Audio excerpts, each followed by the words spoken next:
This is actually the first Bill Cartwright Show, and the first person I'm going to have on is Bobby Hallback. Yes, sir. Yes, sir. Actually, we had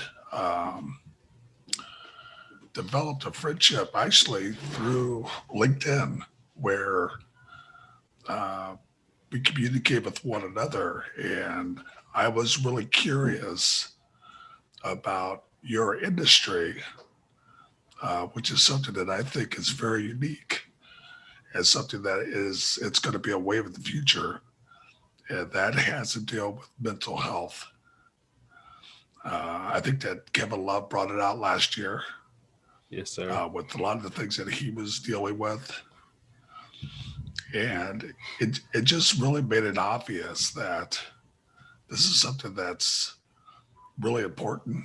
It's something that I believe it's in the future. It's going to set a tone that not only are our athletes are going to have to be outstanding students, outstanding athletes, and mentally healthy.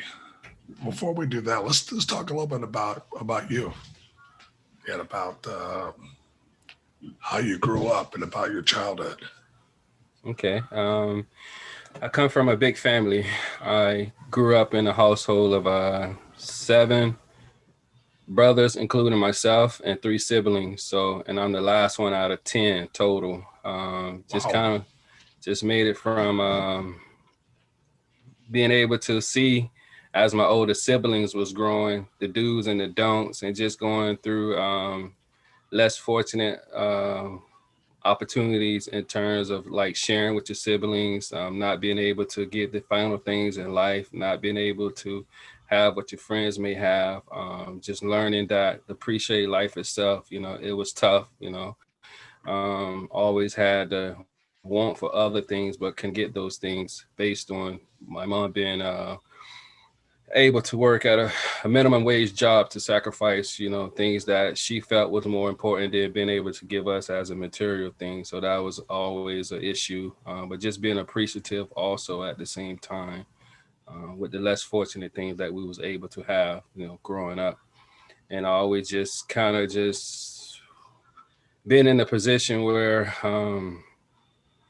life was always a struggle, just as I was able to identify the things that was challenging for my mom, which was challenging for us as brothers and sisters. But she taught us how to appreciate life and cherish the things that we was able to have and when it was not able to have. So, and just growing up in that dynamic of impoverished neighborhood, being exposed to drugs and alcohol, losing a brother through drugs and alcohol, which led me to the mental health and the substance abuse field, because I was curious about what led him into that pathway of life, and just knowing as I got older, I was able to identify like it was stress, meeting certain demands, family relationships, or his wife relationships, kids relationship, and then just the pressure of just trying to take care of his family, and it was just becoming a lot more overwhelming for him. And then that's where I got involved with mental health and substance abuse, learning through him.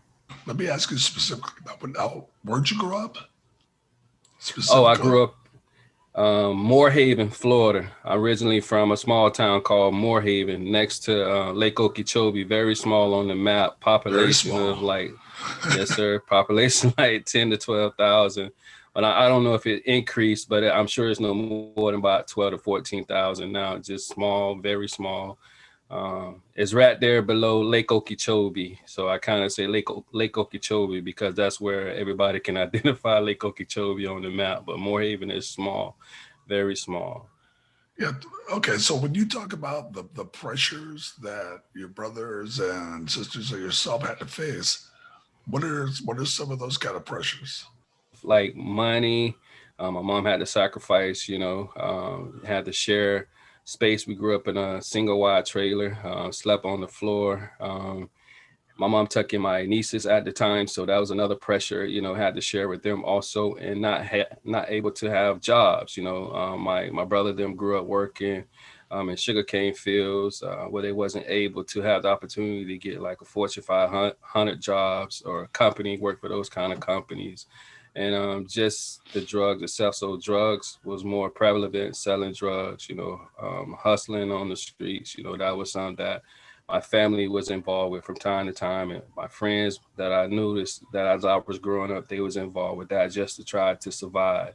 Um, and just knowing that from my mom's standpoint, it was just always a struggle for her to take care of us. So it was like up and down where we felt like, we didn't have much, but understanding that what she was coming from as in raising us up, it was just coming from a single parent household where we couldn't really get the things that we desired. So, and that was just quite quite some time as in growing up, and it was just a point where we just kind of stuck together as a family. So we became a tight family, and just whatever we was able to have, we shared amongst each other.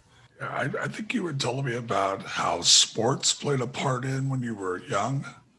Yes, I started playing basketball at the age of 6, and that's where I was able to escape from the reality of what was going on home at home: substance abuse, domestic violence, just racism, gang activities. So when I was able to understand that sports was more of a coping mechanism, coping skill for me, to take me from school setting to after school. Then once I got home, it was like in the evening time where, it was just about eating, showering, relaxing, and going to bed, just trying to find ways to avoid the streets and learning from the streets and just knowing what was out there in the streets. And obviously in the summertime, we didn't have much going on in the summertime, so we was home all the time. So that's when I really got exposed to like drugs, alcohol, domestic violence, gang violence, police brutality. That's when I was able to learn about all of those activities. And then once summer was over with, back into school, and I was kind of happy to see that, because now I can go back and play sports and be around friends and kind of be like normal, having a normalcy in school, in sports. But once school and sport was over with, now you're going back to, the neighborhood of infested drugs, alcohol, police brutality, racism. So outlets was more that I look for in sports. So you felt like when you were at school, you were maybe safer and Yes, more focused when you were at school than when you were back home in your neighborhood. yes, absolutely, absolutely. Because it was like kind of living like two different lifestyle at a young age, and being able to know that what was good and what was not good, and just knowing where I wanted to be. But school did provide that safe haven for me, and sports provided that safe haven for me also. And as we talk about it, and just knowing going to school, like when we was traveling from game to game, it was stories where I was like kept to myself, but I'm willing to share. I was barely getting by, financially. Just know that, due to my mom taking care of. So it was time where I go to a game, travel game, like $5 or $10. So those are the stories, like, I felt like just taught me to cherish finance, money, and being able to know that I'm barely getting by, but just knowing that it was moments where, I didn't even know if I was gonna make it or not.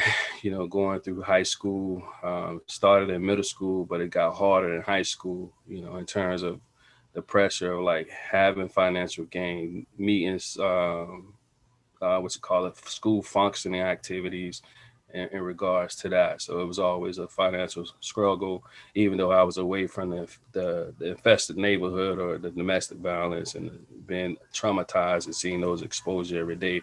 But it was still kind of where it carried over with the financial gain, where I was still having a rough time, but I was able to I learned how to mask my feelings and put on a persona to where everything seemed normal, but deep down inside it wasn't normal. What were you thinking about once you graduated from high school? And when I graduated from high school, my whole plan was to try to go play collegiate basketball. And prior to that, my high school basketball coach, he wasn't really helping us trying to get to the next level. And therefore, my assistant coach kind of stepped in and said, hey, he has some ways, possibility for me to go off the school. And then that fell through the crack. And so after that, I was kind of like disappointed. And then I reached out to a community college in Gainesville, Santa Fe Community College. I went there, and then the coach said he was gonna give me an opportunity to try out. That didn't go through. So, and I was kind of let down. I was let down from that moment also. So I stayed a semester there. Then I reached out to another community college, trying to play basketball, still pursuing that, and went to this state college. It was called Manatee Community College.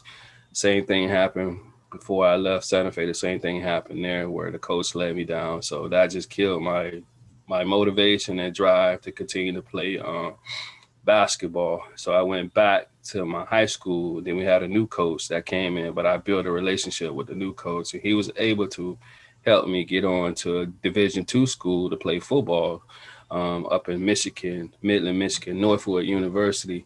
So I went there, kind of ran through some hard times there with the coaches, also being misled and misguided, but I was able to play a season. But in the midst of that season, I re-injured my back in practice.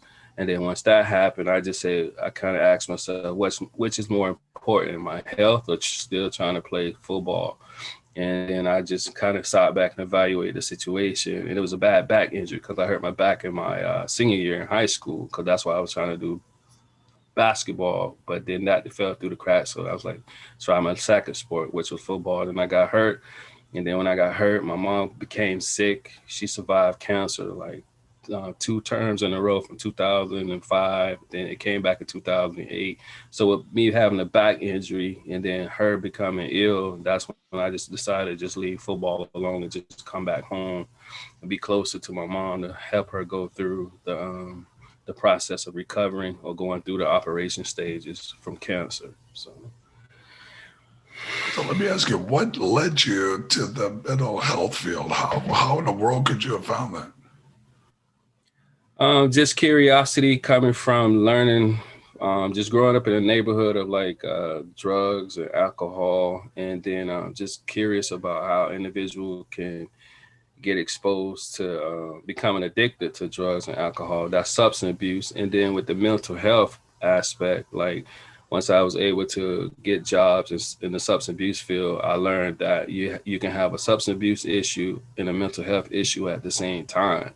And then that's another question that raised in my mind, like to kind of figure out what caused someone to have mental health illness. And it could be from like biological, genetic factors, hereditary, coming from the family or the background of the family, and being exposed to environmental stressors. Unfortunately, thank God I was able to be able to find ways to escape some of those traumatic events that I was faced with on a regular basis. So I learned that people can have a mental breakdown based on where they grew up and their upbringing also. So, but my brother led me into this field of substance abuse, and then kind of carried over into the mental health field, and I was able to connect the dots between the two fields. So how did you do that? Did you had to go back to school for that, obviously? Yes, sir. Yes, sir. I went and did 2 years after I got my undergrad from Weber International University in sports management, and then I was able to work in the recreation field for quite some time and coaching at the same time. And then as I got caught up in administration change where they laid me off along with some other employers, and then I was like back and forth going through the school system, substitute, and never had nothing solid. And then I was able to apply for a job at a minimum prison. And that's when I got involved with substance abuse. And then I said, let me continue to grow. And then when I noticed that I had to go beyond just a bachelor's, and that's when I decided to go and get my master's in applied psychology. And that's how I was able to solidify positions in the mental health field, because they require you to have a master's, either in counseling or psychology. What I'm most curious about is, and you alluded to it a little bit about the areas that you grow up and the different pressures that are put on those people. Um, for example, I grew up in the country. Sure. We took the bus. I took it with my sisters. Got on the bus, went to school, came home. Um, there was no gang activity out there other than maybe some cows and horses to be able to get back home. Yes, sir. So I just think in that instance that tell me some of the differences, different types of pressure that are on, like when you grew up, that people may not be aware of. It was instance where, some of my brother was involved with like high speed chases with the cops. Cops like threaten their lives in the neighborhood. Maybe it could be small things, and then just myself having an experience with watching my mom go through a lot of heartaches and pain with my stepfather. Where it was incident where my mom almost killed my stepfather, in terms of him taking her kindness for weakness. I was middle school, coming from elementary, going to middle school.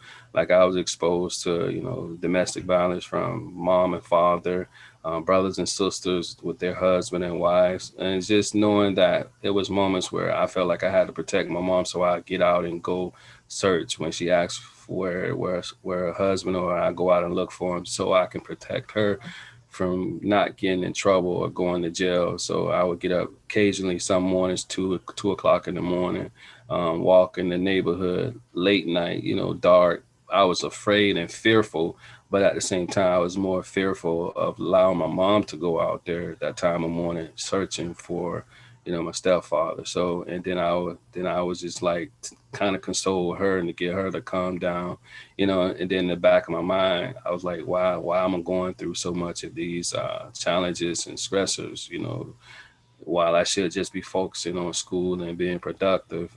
I just felt like I had to protect my mom, and that was a lot of pressure just coming from that, and then just pressure from being exposed to a lot of drugs and alcohol and curiosity. I contemplated from time to time, watching friends or my brother's friends living a certain lifestyle, even though it wasn't right. But at moments, I contemplated about getting involved with drugs because I felt like that was the way to go at that time. But unfortunately, I saw some things that happen when you get caught with selling drugs and you get busted and you go to jail or prison. So I learned from that, early on, but I was still in that contemplation stage of getting involved with selling drugs because I felt like at the time it was just too much going on and not having finance or not being able to have a car, so it was just always a struggle, contemplation, and then just going through and seeing what my mom was going through. It was challenging, it was stressful, and trying to stay focused and try to be a kid at the same time, but also had to take on responsibilities where I felt like was kind of like not appropriate at the time for me. Yeah. So you guys, you had drugs there. Did you have gangs there as well? We had drugs, we had gangs, shootouts with the cops. Been exposed to that. Little clubs where you go, neighborhood clubs, hole in the wall type clubs where, I wasn't a clubber, but I would go hang out and with certain friends, and then also been around a lot of my brothers and sisters. Like it was always constantly, parties going on in the neighborhoods, violence, fighting amongst each other, um, guys getting whooped by pistols, so just always been in that environment where it was you couldn't avoid it, just put it like that. It was just there day in and day out. Like even no matter what street or what block you walk on, you was being exposed to opportunity of drugs, gun violence, domestic violence, just being able to see that not just only through the family, but friends also. So any given time of the day, anything was happening based on what you consider like your life being in danger. And then we had neighborhoods was like 15 minutes away. So you always feared about guys going to that neighborhood and they come back retaliating because that did happen quite a few times. And that was through my elementary and middle school time, like, gang violence or neighborhoods crossing pathways. So tell me, from from the knowledge that you've gathered, what do you want to accomplish um, with this mental health industry? Because it's universal, um, and also it's huge in the sports as everything else. So, what do you want to accomplish with that? My whole thing and my driven and my hunger is to provide a place where kids, adolescents, and adult can get the whole holistic approach, the mind, body, and spirit about being educated about mental health, substance abuse, and how it impacts your life, and being able to educate those individuals and destigmatize, because there's a lot of stigma around mental health. And in that form and fashion, a lot of minorities are afraid to seek mental health because they feel like it's taboo. It can't happen to me. So I would like to bring awareness to those individuals, and also be able to provide a platform in my actual hometown, like a center where they can feel comfortable to go and get mental health evaluations, be educated on substance abuse, how it also impact the brain, how it alter the brain, and then having been exposed to limited resources, poverty, coming from a impoverished neighborhood, those are pressure that kids have to endure every day also, and just being able to educate individuals and letting them know that mental health is a serious matter. And being in a small neighborhood, coming from a small neighborhood, we don't have those services there right now at this moment either. So I would love to go back and put a facility there or academy there where they can be exposed to the help that they need, or be educated, because a lot of times there's no awareness to what actually goes on with someone mentally. You know, do you think we could have those kind of services at a grammar school, at a high school? It'll be beneficial too. Yes, sir. I can see something like that happening where they can have a devoted program based on mental health. They have physical education and health science, but it don't really specify the breakdown of what mental health is, and break down what substance abuse is, and how can it impact and where it can be generated from. I really think that'll be something super important to have. Do you think that that's because it's kind of if somebody, look, if you're physically unable to do something, that's kind of okay. But if you mentally have a problem, Hmm. that's a stigma. And it's like this guy needs help mentally, like there's something wrong with you. Do you think that's why it's kind of hard to get help? Or is it the fact that people just can't identify it? They're not educated enough to recognize how to deal with it. Wow, coach, that's impressive. You broke that down greatly, because that is a problem. The 2 points you made is a problem. Being able to identify those factors, and being able to say that there's nothing wrong with me. So that's the stigma behind it. That's the pride, and or saying that I don't have anything wrong with me. So that's kind of pushing out what's actually going on. Like when you feel like there's nothing wrong, so obviously you're gonna make yourself feel comfortable and feel great, but underneath there are some issues going on. So the stigma behind it is pushing people farther and farther away, because they don't want to face the fact of saying it's okay that I have a problem. Let's figure it out. So yeah, you made two great points just then, coach.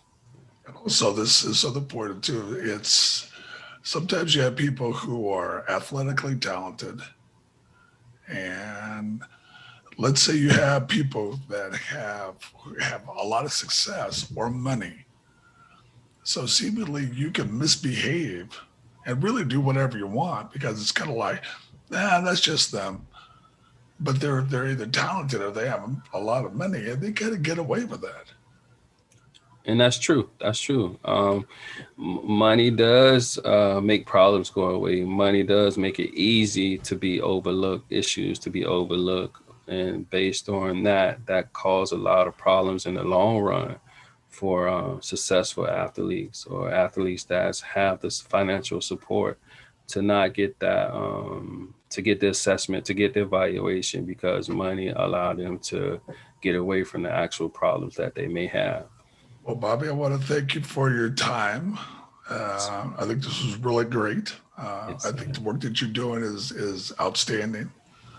Um, I think it's the future. I think it's something that every school, um, starting with young kids at college, high school, they need a healthcare professional in there to deal with individuals so that they're dealt with as individuals. That's what I think, because I think it's that important. Uh, Folks' mental health will be a part of the system eventually. What do you think? Yes, sir. Hopefully so. It's talks about it. I think it's just more breaking down those barriers and getting individual to be interested in bringing those services to schools, even with the amateur athletic, like you say, the high school athletics, collegiate, and then also in the pros. I think it just need to be more educated and put more emphasis on it because it's a real, it's a definitely issue to take more seriously. Well, like I said earlier, the NBA is addressing it now, and they do have either psychologists or therapists. Most teams have them now. So the NBA takes it very seriously, and the WNBA as well. So um, I would just like to see it addressed in a different light. That people have problems. People go live in different areas that have different problems, Yes, sir. and that is dealt with that way.